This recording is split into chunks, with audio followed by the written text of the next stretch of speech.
Ma présentation en parlant, évidemment, peut-être pas du détail du projet, mais du contexte international du gaz naturel et du gaz naturel liquéfié, qu'on reconnaît sous l'acronyme GNL. Donc, il y a eu plusieurs rapports cette semaine. Il y en a un intéressant de l'Organisation des Nations unies où on représente, on parle souvent des émissions de gaz à effet de serre pour les différents pays, mais on le représente en tant que les émissions sur le territoire. Et ici, on les représente sur les émissions qui sont les combustibles fossiles qui sont extraits du territoire et qui vont causer, évidemment, des gaz à effet de serre par la suite. Donc, on reconnaît ici que le Canada se situe quand même au 9e rang.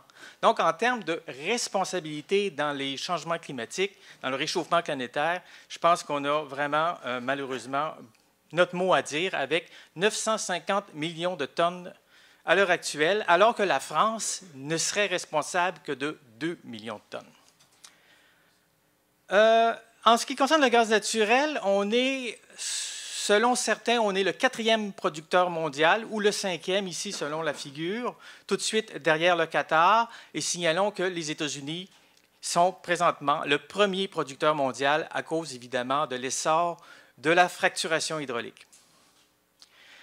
On en produit 160 milliards de mètres cubes et on en consomme 125 milliards de mètres cubes par année, principalement à cause des sables bitumineux, parce qu'on utilise beaucoup de gaz naturel pour extraire nos sables bitumineux, nos pétroles de nos sables bitumineux.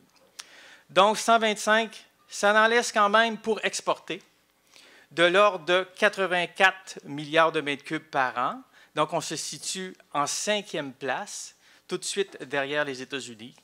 Et le fait étant que les États-Unis sont maintenant le 1er producteur mondial de gaz naturel, c'est difficile pour nous de l'exporter aux États-Unis.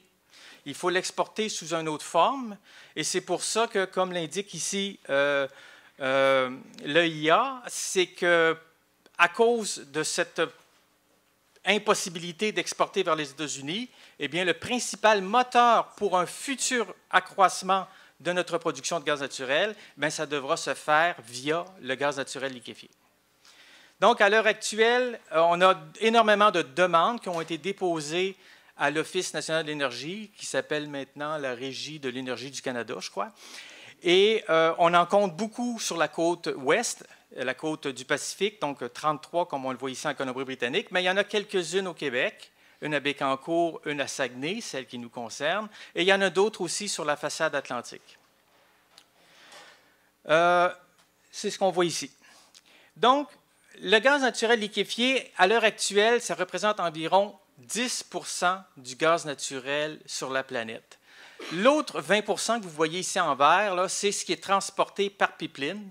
Et le 70%, c'est la consommation domestique, parce qu'on reconnaît, contrairement au pétrole, qu'en général, le gaz naturel, c'est un marché qui est plutôt continental.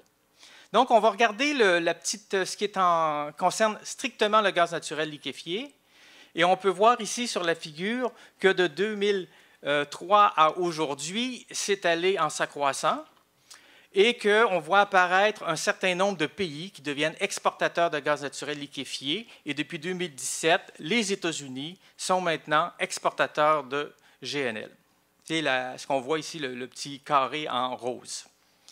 Dans le prochain graphique, on peut voir que pour une période récente, 2014-2018, le Qatar était le numéro 1 pour exporter le gaz naturel liquéfié, mais l'Australie les a rejoints.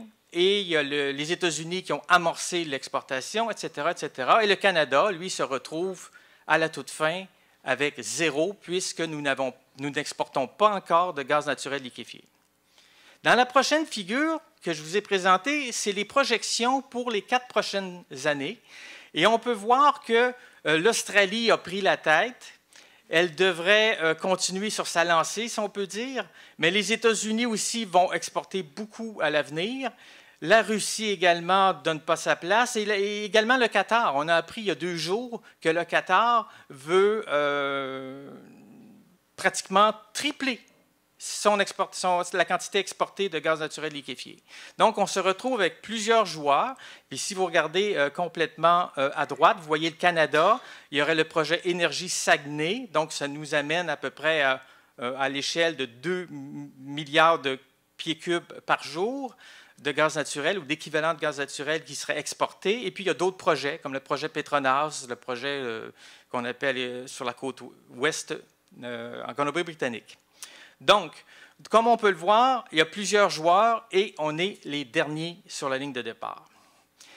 Et qu'est-ce qui détermine le fait qu'on se retrouve avec des occasions, si on peut dire, d'exporter? C'est quand notre prix du gaz naturel sur notre marché est beaucoup plus faible que sur les marchés étrangers qui sont en général importateurs, comme l'Asie, le Japon, etc.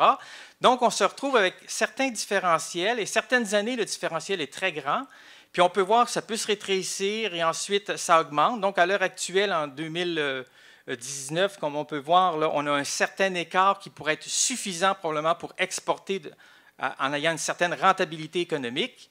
Sauf que, comme on le voit sur la prochaine diapo, il suffit de quelques mois et puis l'écart s'est complètement amenuisé. Donc, encore là, il y a des phénomènes structurels, il y a un certain découplage avec le pétrole, mais je suis sûrement que Éric Pinault et d'autres pourront en parler si nécessaire.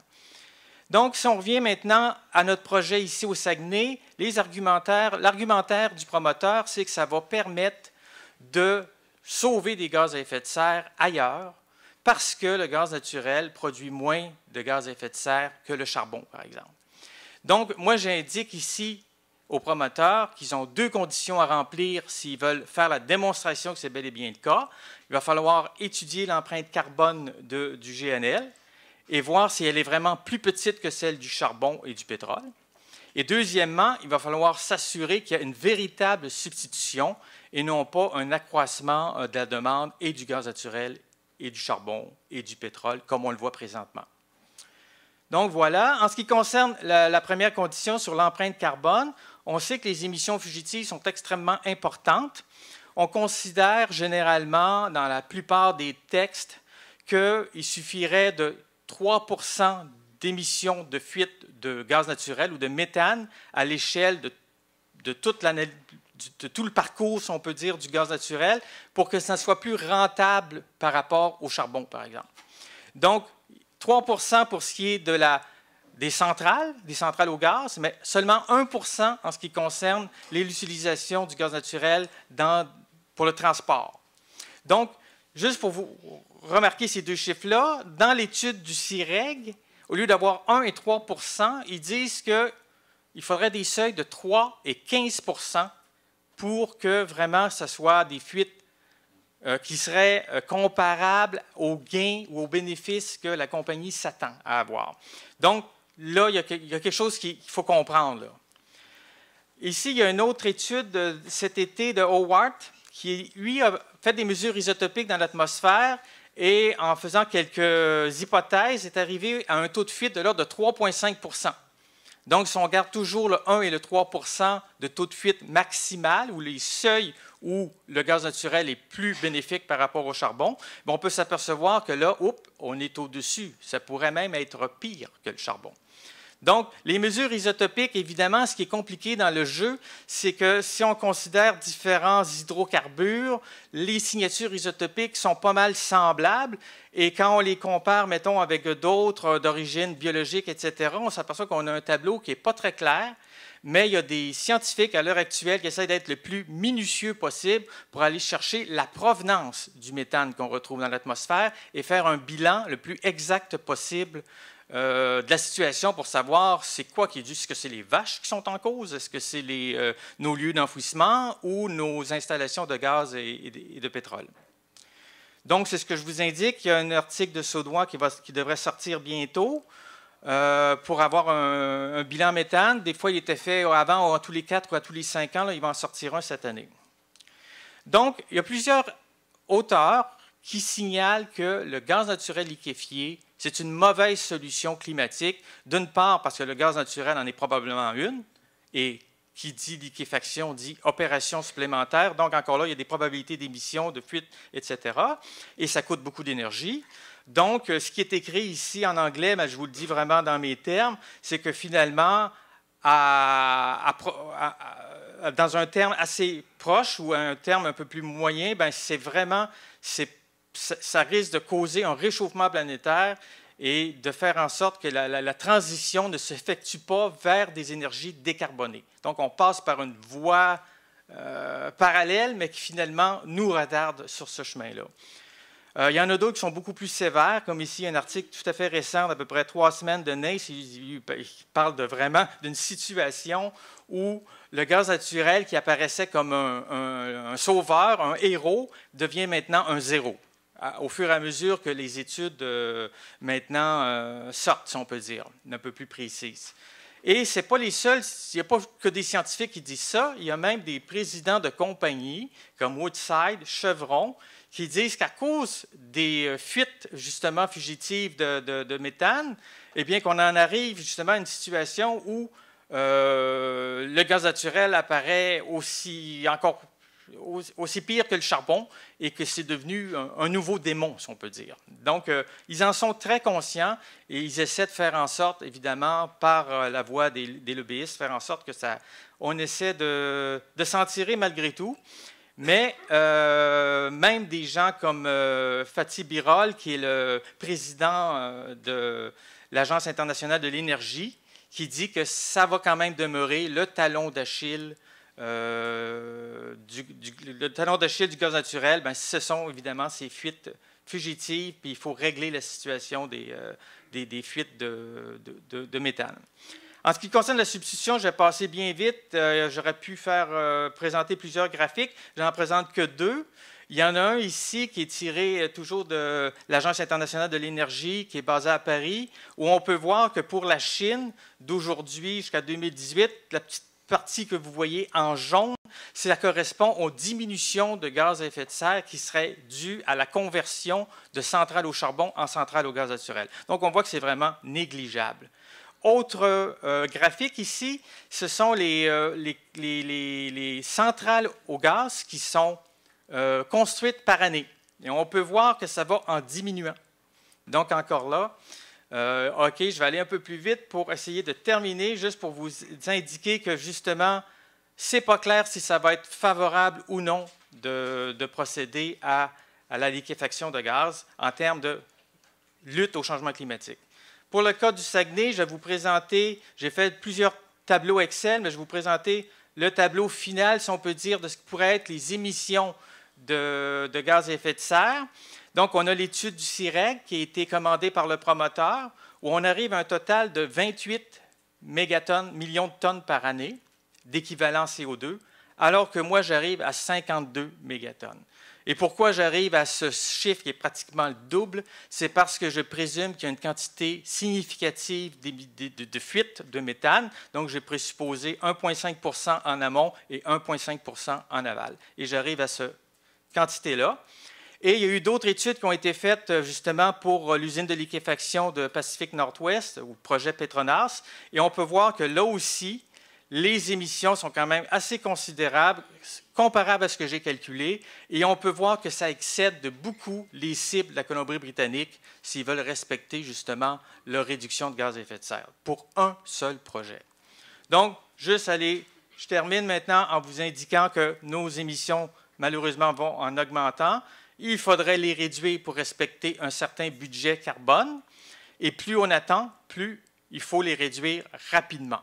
Donc, si on attend en 2025, on n'a plus que 7 ans pour réagir, ce qui est carrément impossible. Ici, on voit un graphique de Jean-Marc Jancovici où on présente bien qu'à chaque fois qu'il y a une diminution de la consommation d'énergie, on a une diminution du PIB parce que finalement, notre PIB est corrélé à peu de choses près avec notre consommation énergétique.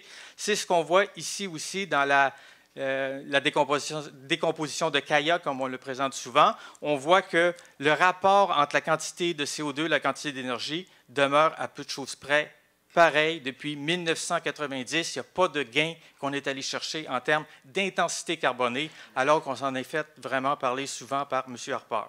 Donc, je conclus sur les 4 prochains points que j'aimerais qu'on se rappelle. C'est que finalement, ce projet-là, pour qu'il se réalise, on a besoin d'un gazoduc de 1 mètre de diamètre, considérable. Deuxième point, c'est que les émissions fugitives de méthane font en sorte que, justement, il n'y a pas de gain suffisant en termes de lutte au réchauffement planétaire. Et en plus, plus on met de gaz en circulation, plus on fait en sorte que l'essor des énergies renouvelables soit retardé. 85% du gaz naturel extrait sur le continent, c'est du gaz issu de la fracturation. On sait qu'il y a des conséquences, on va le voir dans d'autres exposés aujourd'hui. Et la rente énergétique de ce gaz naturel issu de la fracturation est inférieure à 10, et ça, c'est vraiment insuffisant pour avoir une société développée comme la nôtre. Et je termine en disant que si le projet se menait à terme et qu'on aurait des émissions de l'ordre de 50 millions de tonnes par année pendant 25 ans, et on dépasse le milliard de tonnes d'équivalent CO2 sur la planète. Bien, je vous remercie. Merci beaucoup.